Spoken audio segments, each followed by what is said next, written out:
Hello guys, welcome to my YouTube channel smart study classes. मैं Vipin sir आप लोगों का इस चैनल पे एक बार फिर से एक नए वीडियो के साथ इंट्रोड्यूस करने जा रहा हूं। और आज का जो वीडियो होगा गाइज, वह पुष्पीय पौधों में लैंगिक जनन वाले चैप्टर का अंतिम वीडियो शायद हो, क्योंकि इसी वीडियो में जो कुछ भी बचा हुआ आपका है अनिषेक जनन, अपयुग्मन या अबीजाणुता, ठीक है, और उसके बाद द्विनिषेचन, ये सारे टॉपिक्स कवर कर देंगे। और जितने भी हेडिंग इस वीडियो में आप पढ़ेंगे सब शॉर्ट नोट के तौर पे बोर्ड एग्जाम में आपके पूछे जाते हैं, 1 या 2 नंबर के।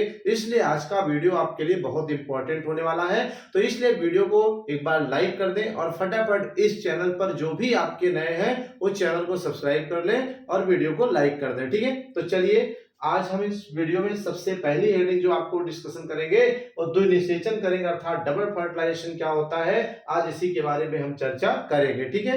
तो सबसे पहले मैंने पहले ही बता रखा गाइस कि रटने की कोई जरूरत नहीं है, आप कुछ भी मत रटिए, केवल और केवल हेडिंग पर ध्यान दीजिए। हेडिंग से ही ज्यादातर चीजें निकल के आ जाती है, ठीक है। तो कह रहा है द्वि का मतलब होता है 2 बार, निषेचन का मतलब होता है निषेचन होना, अर्थात युग्मकों का संयोजन होना, युग्मकों का मिलना, ठीक है। अर्थात जब युग्मक मिलते हैं ना, जिसमें एक नर एक मादा युग्मक होता है, तो वो मिल करके युग्मनज बनाते हैं, 2n बनाते हैं, द्विगुणित केंद्रक बनाते हैं, जिसे निषेचन कहते हैं। लेकिन अगर एक बार और कोई युग्मक किसी दूसरे युग्मक से मिल जाए, तो यानी 2 बार संयुग्मन हो रहा है, तो इसे हम क्या कहते हैं, द्विनिषेचन कहते हैं। और जो ये डबल फर्टिलाइजेशन प्रोसेस होता है, ये क्या होता है, आवृत बीजीय पौधों में ज्यादातर पाया जाता है, ठीक है।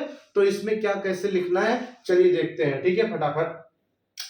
तो कह रहा है कि आवृत बीजीय पौधों में जो द्विनिषेचन होता है ना, यह आवृत बीजीय पौधों में पाई जाने वाली एक महत्वपूर्ण घटना होती है, अर्थात मेन फेनोमेना होती है, जो डबल फर्टिलाइजेशन जो आवृत बीजीय पौधों में पाई जाती है। तो ये हो गया। अब इसमें होता क्या है, सबसे पहले इस प्रक्रिया में जो भ्रूण कोश होता है ना, भ्रूण कोश तो आप लोग जाने होंगे, बीजांड की संरचना हमने अच्छे से पढ़ाया था, मुझे याद है। और उसमें अगर आपने अच्छे से पढ़ा हो तो अंडाशय के अंदर छोटी छोटी गोलाकार रचनाएं पाई जाती हैं, जिसे बीजांड कहते हैं। उस बीजांड के बीच में, बीजांड द्वार के बीच में एक थैली जैसी रचना थी, जिसमें 3 ऊपर की कोशिका, 3 नीचे, 2 बीच में केंद्रक थे। उस थैली जैसी रचना को हम क्या कहते थे, भ्रूण कोश कहते थे। अगर ना पता हो तो आइए यहाँ पे देख लिया जाता है भ्रूण कोश क्या होता है, ठीक है। यहाँ पे देखिए, अगर आपको याद हो तो कुछ इस तरह से हमने बीजांड की संरचना बनाई थी, ठीक है। तो यहाँ पे आपका बीजांड था, तो याद होगा कुछ इस तरह से। यहाँ पे बीच में एक ऐसी थैली थी जिसमें 3 कोशिकाएं ऊपर की ओर, 3 कोशिकाएं नीचे की ओर। इस ऊपर को प्रतिमुख कोशिका कहते थे और तीनों के अंड उपकरण, और बीच में 2 ऐसे क्या थे, ध्रुवीय केंद्रक थे। तो ये जो आपका ये थैली है ना बीच में, ये यही आपका क्या है भैया, भ्रूण कोश है। क्या है, भ्रूण कोश है। तो वही कह रहा है कि इस प्रक्रिया में, अर्थात द्विनिषेचन में क्या होता है, जो भ्रूण कोश में एक नर युग्मक होता है और एक मादा युग्मक होता है, ठीक है। ये दोनों युग्मक आपस में मिलकर क्या बनाते हैं, युग्मनज बनाते हैं, अर्थात 2n बनाते हैं। इसी को अंग्रेजी में हम क्या कहते हैं गाइस, जाइगोट कहते हैं, ठीक है।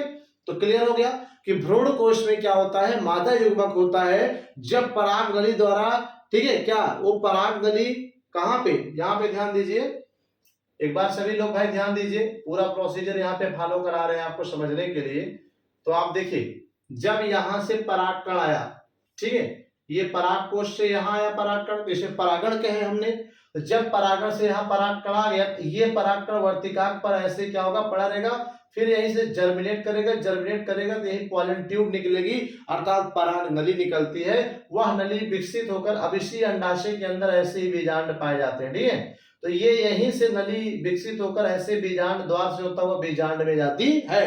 तो उसी दौरान क्या होता है, इस नली में होते हैं नर युग्मक, जो ऐसे नली से होकर बीजांड के इस अंड कोशिका से, ये जो 3 कोशिका है ना, इसमें एक कोशिका अंड कोशिका है, अर्थात मादा युग्मक है। तो ये नली द्वारा नर युग्मक इसी बीजांड में जाकर इस मादा वाले से मिलते हैं, तो क्या बनाते हैं, युग्मनज बनाते हैं, अर्थात 2n बनाते हैं। तो वही कह रहा है बेटा कि भ्रूण कोश में एक नर युग्मक एक मादा युग्मक से मिलकर युग्मनज अर्थात 2n बनाता है।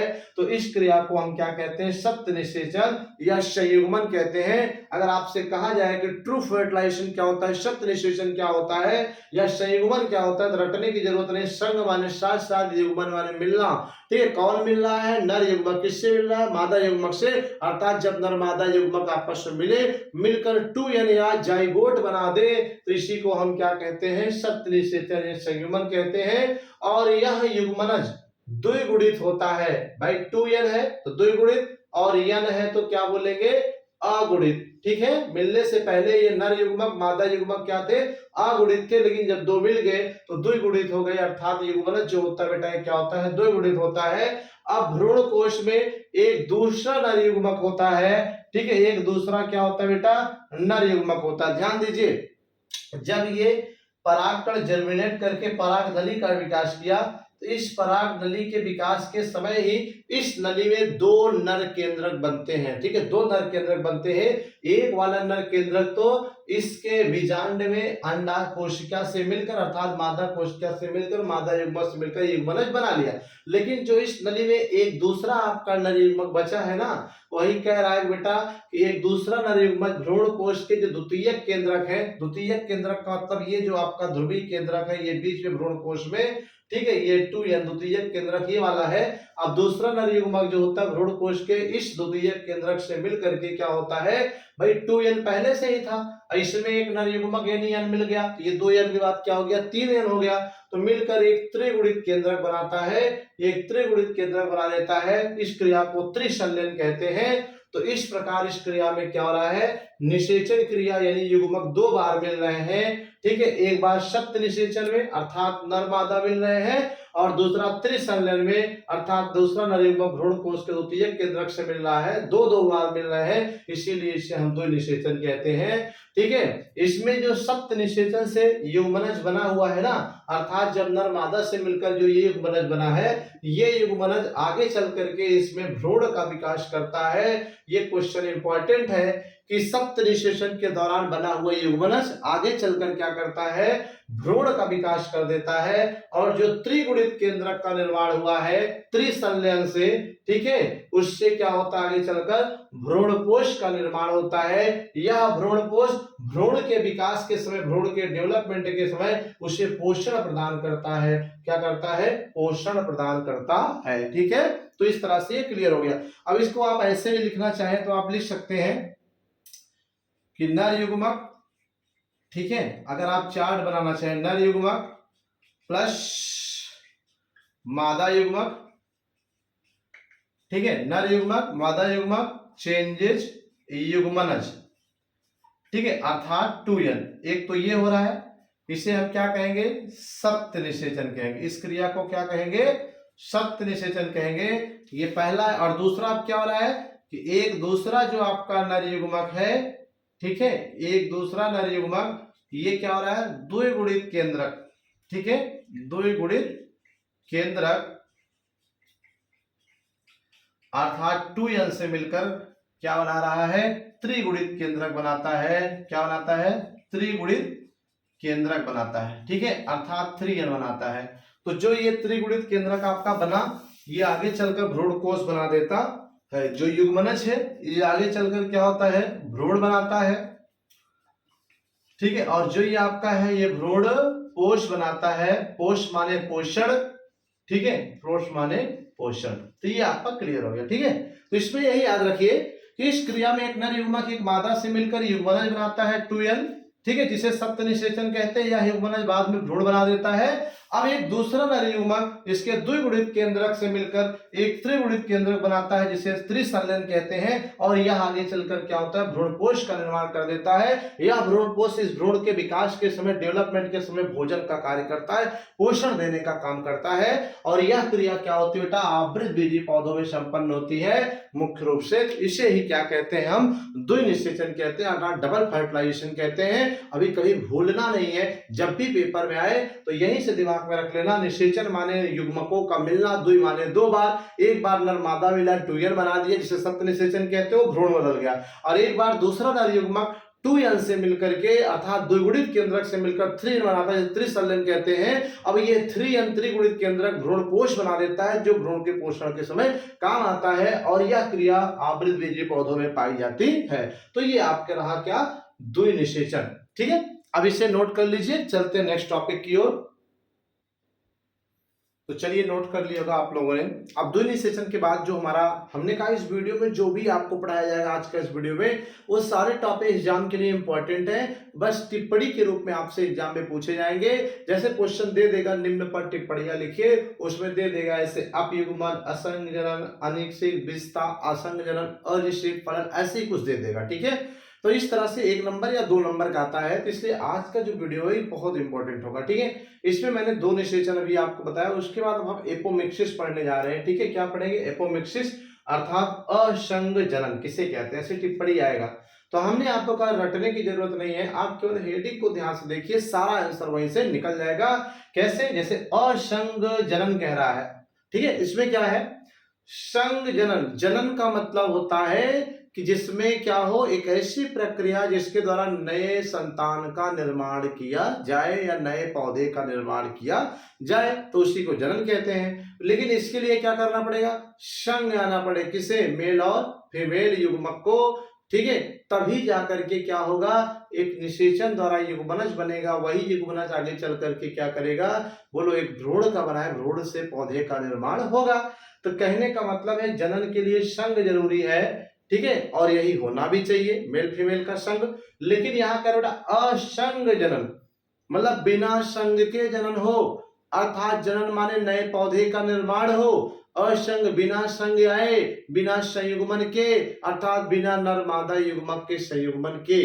ठीक है, अमूमन क्या होता है, नॉर्मली क्या होता है, एक नर एक मादा युग्मक जब संयुग्मन करते हैं, निषेचन करते हैं, तो उससे युग्मन से भ्रूण या पौधे का निर्माण होता है, यही नॉर्मल है। तो इसे संग जनन कहते हैं, संयुग्मन कहेंगे। लेकिन यहाँ पे असंग जनन यानी जब किसी पौधे का निर्माण बिना संयुग्मन के अर्थात बिना नर मादा संयोजन के ही हो जाए, तो उसे हम क्या कहते हैं? असंग जनन। यहाँ लिखा भी है कि जब किसी पौधे में अर्धसूत्री विभाजन ना हो या संयुग्मन ना हो, ठीक है, संयुग्मन के बिना ही, यही इंपॉर्टेंट है कि संयुग्मन के बिना ही नया पौधा बन जाए, नए पौधे का निर्माण हो जाता है, तो उसे हम क्या कहते हैं गाइस? असंग जनन कहते हैं, अर्थात एपोमिक्सिस कहते हैं। ठीक है, और इसकी खोज विंकलर ने किया था। किसने किया था? विंकलर। तो विंकलर ने ही सबसे पहले देखा कि नॉर्मली जो होता है प्लांटों का निर्माण क्या होता है, नए पौधे का जन्म, नए पौधे का निर्माण सेक्सुअल रिप्रोडक्शन के अकॉर्डिंग, चूंकि पौधों में पढ़ रहे ना, पुष्पीय पौधों में लैंगिक जनन, तो लैंगिक जनन का मतलब जिसमें क्या हो, मेल और क्या हो, फीमेल के संयोजन से ही क्या हो, न्यू प्लांट हो, क्या हो, न्यू प्लांट जर्मिनेट करे।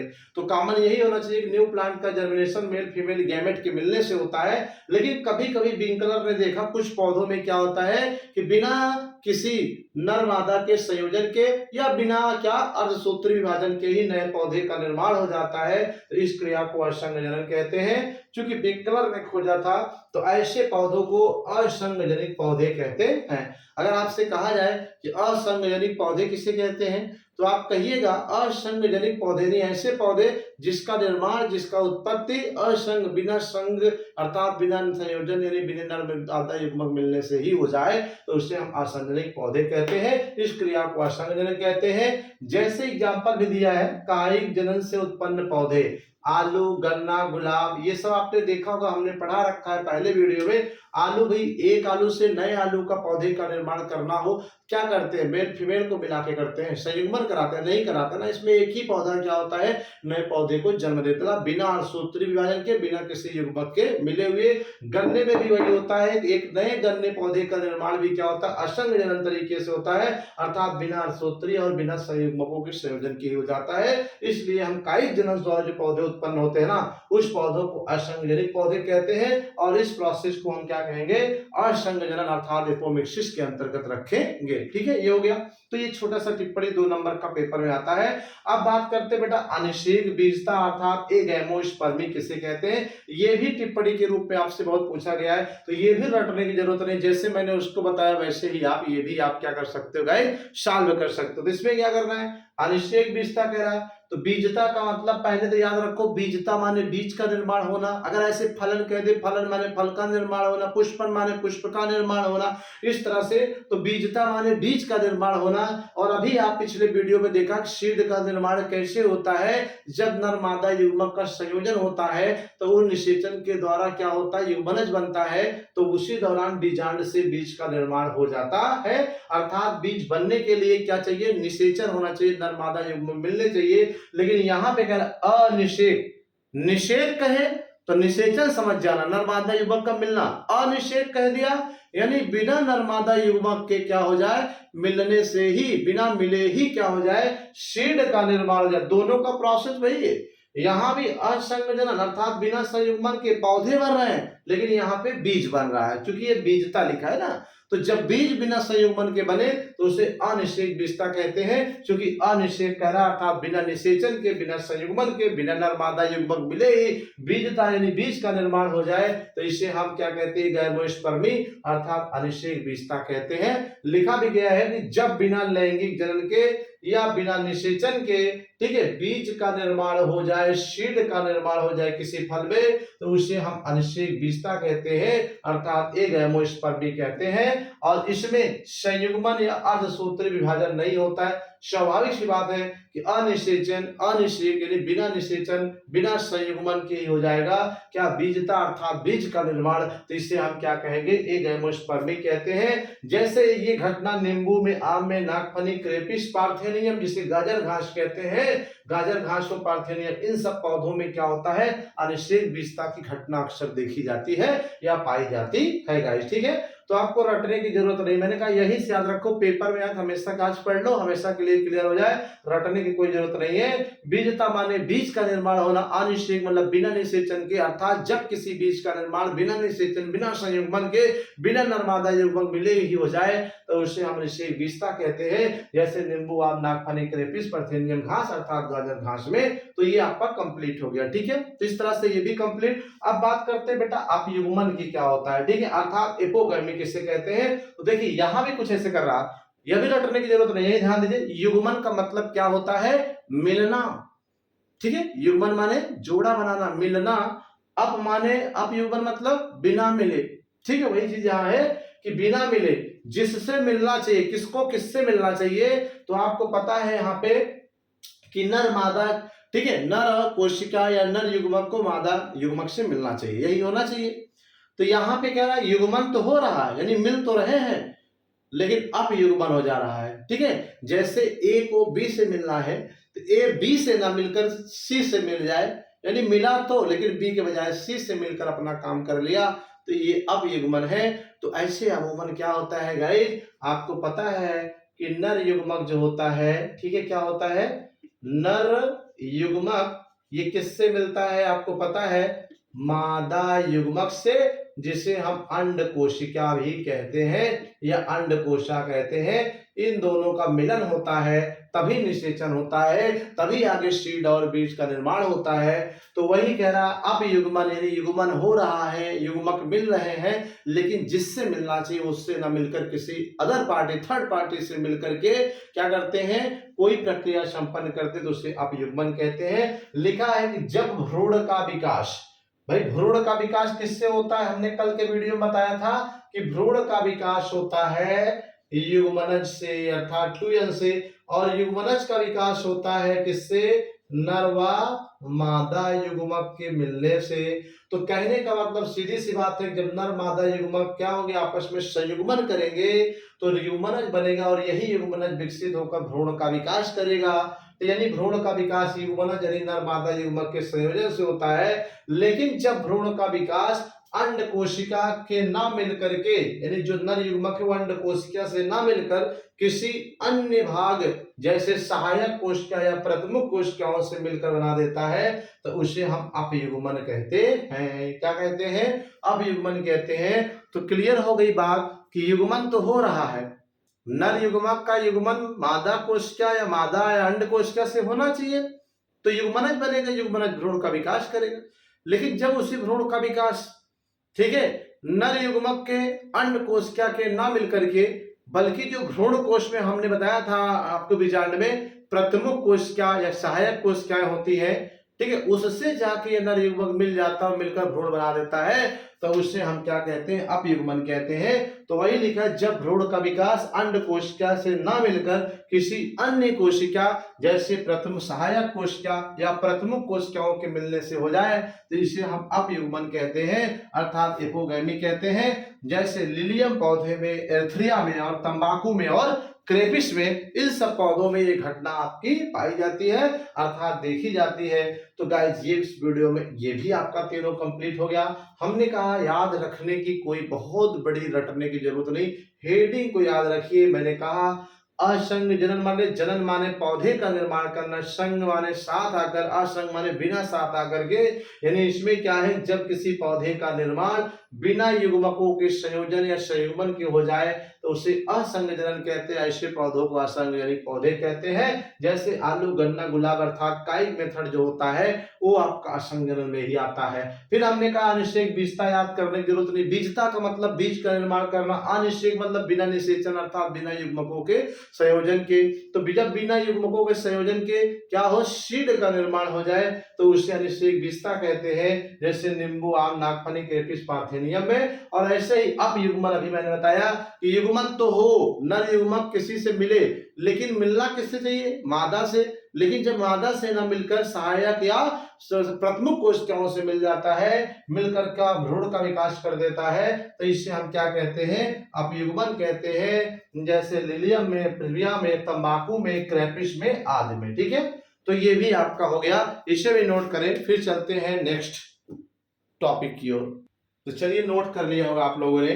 अब अपयुग्मन, अबीजाणुता, असंग जनन के हिसाब से ही ऐसे ही एक पेपर में और क्वेश्चन ट्रेंड करता है जिसे अनिषेक फलन कहते हैं, पार्थेनोकार्पी कहते हैं। अभी आपने अनिषेक बीजता देखा, बीजता माने बीज बनना, अनिषेक माने बिना निषेचन की, कुछ ऐसा ये भी है।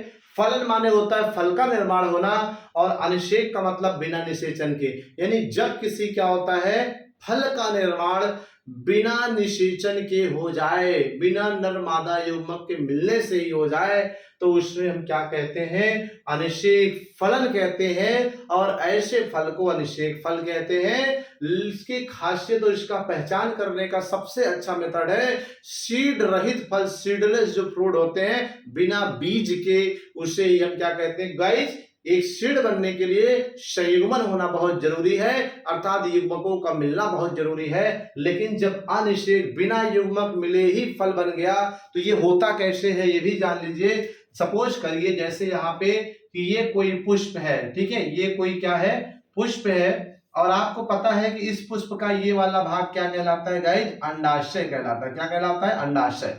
ठीक है, ये वाला भाग क्या कहलाता है, अंडाशय कहलाता है। तो इस अंडाशय से ही क्या होता है, यही बाद में फल में बदलता है। ठीक है, तो इसमें जो ये परागकण लगे ना, ये परागकण जब यहाँ आते हैं वर्तिकाग्र पर, इसे हम परागण कहते हैं, आपको पता होगा पॉलिनेशन कहते हैं। तो जब ये परागण हुआ तो यहाँ से आकर इसके अंदर बीजांड के अंदर मिलकर इस परागण क्रिया में जो परागकण था ना, इसमें एक नर युग्मक होता जो आकर के इस अंडाशय के अंदर अंड कोशिका मादा युग्मक से मिलकर क्या बीज बनाती है, और ये अंडाशय फल बनाता है। ठीक है, लेकिन सोचो कि बीज बनेगा तभी जब ये परागकण यहाँ आएगा और इसका नर युग्मक यहाँ आएगा। अगर यही मान लीजिए परागकण इसमें ना आए, ठीक है, तो ये पुष्प का जो भाग है ये कब तक पुष्प खिला रहेगा, कब तक वेट करेगा वर्तिकाग्र, 2-3 दिन, 4 दिन, 5 दिन, फिर ये सूखना शुरू हो जाएगा। सपोज करिए ये परागकण फटा, ये परागकोश, परागकण सब हवा से उड़ गए, इस पर नहीं आ पाए, तो इसका परागण नहीं हुआ, अर्थात जब परागकण यहाँ नहीं पहुंचेगा, नर युग्मक अंदर नहीं जाएगा, अंड कोशिका से नहीं मिल पाएगा, अर्थात संयुग्मन नहीं होगा।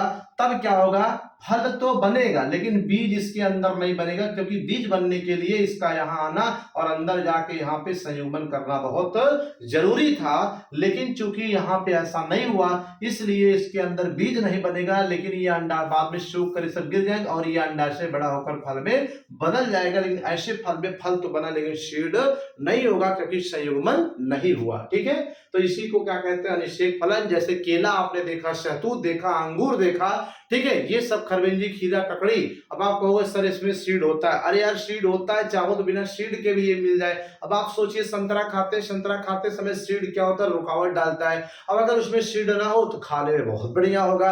ऐसे ही अगर खरबूजा, खरबंजी जो होती है आपकी, उसमें जगह जगह काले काले सीड होते हैं। सोचिए अगर वो सीडलेस हो जाए तो खाने में कितना आनंद देगा, कितना अच्छा लगेगा। तो हमारे वैज्ञानिकों ने अब एक नई परंपरा खोजी है इसको देखते हुए, क्योंकि ये बाई नेचुरल केले में और शहतूत और अंगूर में होता था, तो उन्होंने सोचा क्यों ना ऐसे और फलों में कर दिया जाए जिससे कि खाने में क्या हो, आसानी हो। तो उसमें क्या करते हैं, कैसे करते हैं कि जब ये पुष्प लगा होता है ना, जब ये पुष्प क्या होता है, लगा होता है, तो इसमें जो पुंकेसर ये होते हैं ऐसे, ठीक है, इस पुंकेसर को क्या करेंगे, चिमटी से निकाल देंगे या हटा देंगे, ठीक है, या कोई दवा छिड़काव कर देंगे जिससे ये पुंकेसर नष्ट हो जाएंगे। जब नष्ट हो जाए और इस पर ऑक्जिन नामक पदार्थ का लेप लगा देंगे ताकि हवा द्वारा कोई और परागकण न जाए। तो जब इस पे परागकण गया ही नहीं तो ये जायांग का जो अंडाशय है ना, ये फल बाद में तो बना देगा लेकिन इसके अंदर सीड नहीं बनेगा।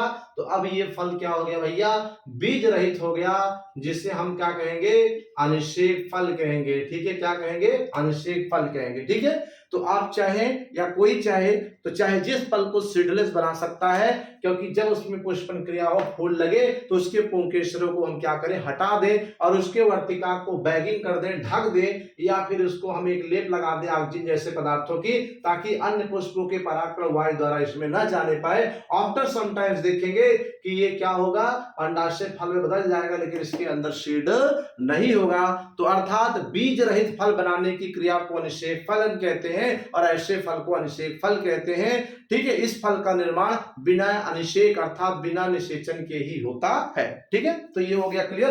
अब यहां पे हम लिखेंगे, चलिए देखते हैं क्या लिखा जाता है। ठीक है, कि जब किसी फल का निर्माण बिना निषेचन के हो जाए, ठीक है, बिना निषेचन या संयुग्मन कह सकते हो, बिना संयुग्मन या निषेचन के होता है तो उसे अनिषेक, ठीक है, अनिषेक फल कहते हैं। क्या कहते हैं, अनिषेक फल कहते हैं। तथा इस क्रिया को अगर हम बात करें, इस क्रिया को क्या कहेंगे, अनिषेक फलन कहते हैं। क्या कहते हैं, अनिषेक फलन कहते हैं। ये आपका क्लियर हो गया। ठीक है, अब जैसे की बात करें यहां पे, तो आप लिख सकते हैं केला, ठीक है, अंगूर और शहतूत, ठीक है, आदि। ये आपका हो गया एग्जाम्पल। तो ये सारे फल क्या है भैया, ये अनिषेक फल है। क्या है, अनिषेक फल है। क्यों, क्योंकि इसमें सीड नहीं है, बीज नहीं है। तो आप नोट करके लिख सकते हैं। ठीक है, क्या लिखेंगे नोट करके, कि बीज रहित फल।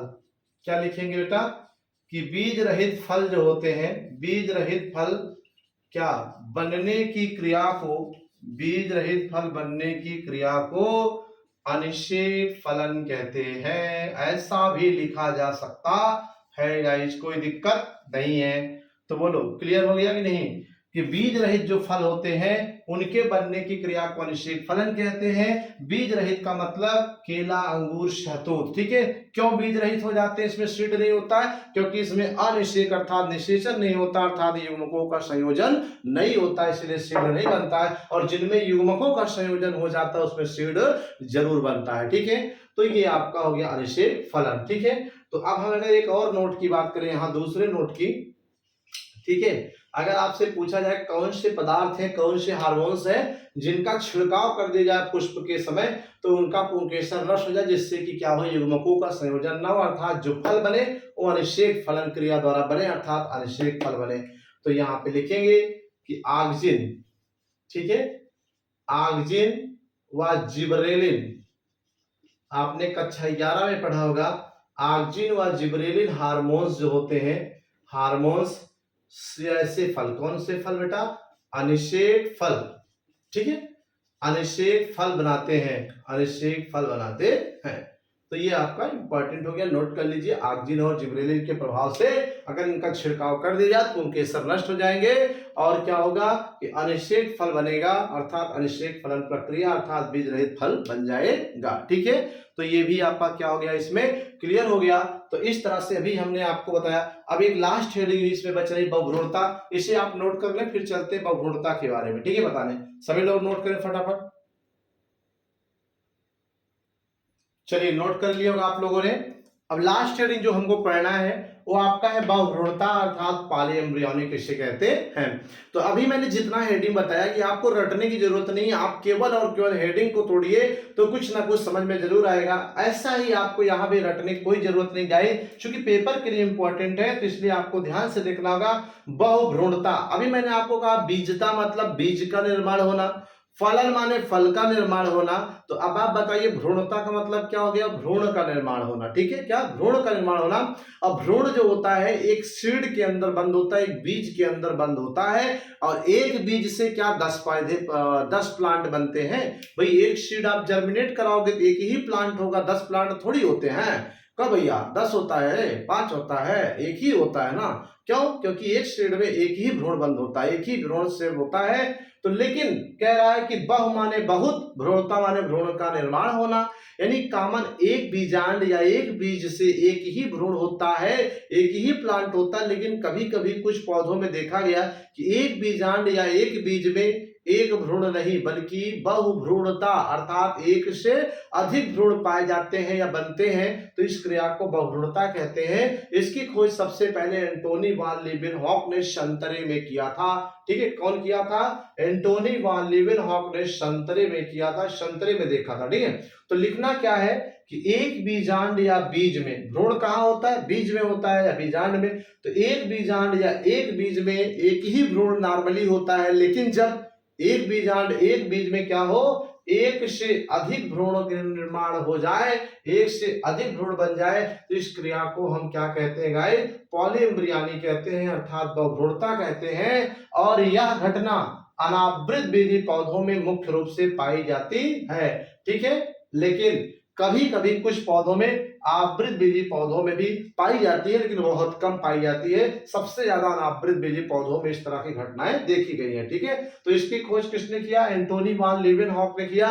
एंटोनी वान लीवेनहॉक को फादर ऑफ माइक्रोबायोलॉजी भी कहते हैं अर्थात सूक्ष्म जीवों का पिता भी कहा जाता है, क्योंकि इन्होंने बहुभ्रूणता की खोज की थी संतरे में, इसलिए इनको संतरे में बहुभ्रूणता की खोज करने का भी जनक माना जाता है। ठीक है, तो रटने की जरूरत नहीं है, यहीं से देखिएगा। बहु माने बहुत अर्थात एक से अधिक, भ्रूणता माने भ्रूण का निर्माण होना अर्थात एक से अधिक भ्रूण का निर्माण जब एक बीज में हो जाए तो उसे हम बहुभ्रूणता कहते हैं अर्थात पॉलीएम्ब्रियनी कहते हैं। संतरे में एंटोनी वान ने किया था। ठीक है, तो इस तरह से ये टिप्पणी आती है, 1-1 नंबर 2-2 नंबर का। तो इसमें मैंने इतना बता दिया। ठीक है गाइस, तो आज के इस वीडियो में जैसा कि मैंने स्टार्टिंग बताया था कि आज के इस वीडियो में चैप्टर खत्म होने वाला है लगभग। ठीक है, लेकिन कुछ डिफरेंसेस पर पूछता है, जैसे भ्रूण कोश में और भ्रूण कोश में क्या अंतर है, बीज व फल का निर्माण करने में पौधों को क्या इंपॉर्टेंस होता है। ठीक है, ये कुछ हेडिंग बच गई है जिसका कवर हम कल के वीडियो में करेंगे, क्योंकि आज इसमें करते हैं तो वीडियो 50-60 मिनट होगा तो अपलोड करने में दिक्कत हो जाएगी गाइस, इसीलिए यहीं पर ब्रेक करते हैं। शायद आज ना कल के वीडियो में 100% आपका ये चैप्टर खत्म हो जाएगा।